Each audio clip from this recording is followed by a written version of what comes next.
अस्सलाम वालेकुम, मैं हूं ज़ैद रंधावा और मैं ग्रीन गोल्ड एग्री सीड्स में रिसर्च एंड डेवलपमेंट ऑफिसर खिदमत से अंजाम दे रहा हूं। और आज हम अपने स्पॉन्ज गोल्ड के ट्रायल 3 के अंदर मौजूद हैं। इससे पहले हम 2 ट्रायल कर चुके हैं। एक ट्रायल हमारा सितंबर 2024 में टिश्यू के अंदर था और उसके बाद एक ट्रायल मिड नवंबर के अंदर हमारा शॉपर के अंदर था। और ये ट्रायल हमारा मिड फेब के अंदर ये लगाया है और ये एंटी इंसेक्ट नेट के नीचे है। और हमारा एंटी इंसेक्ट नेट के नीचे लगाने का मकसद ये है कि हमारी जो क्रॉप है वो पेस्ट से इंसेक्ट से महफूज रहे।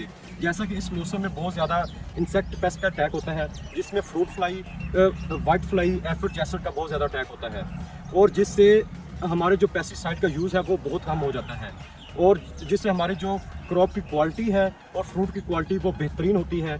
और हमारा ये जो ट्रायल लगाने का मकसद ये भी है कि जो इसके क्रॉप के ऊपर पेस्ट का अटैक नहीं होगा, जिससे इसकी जो एक ग्रोइंग सीजन है वो भी इंक्रीज़ हो जाता है।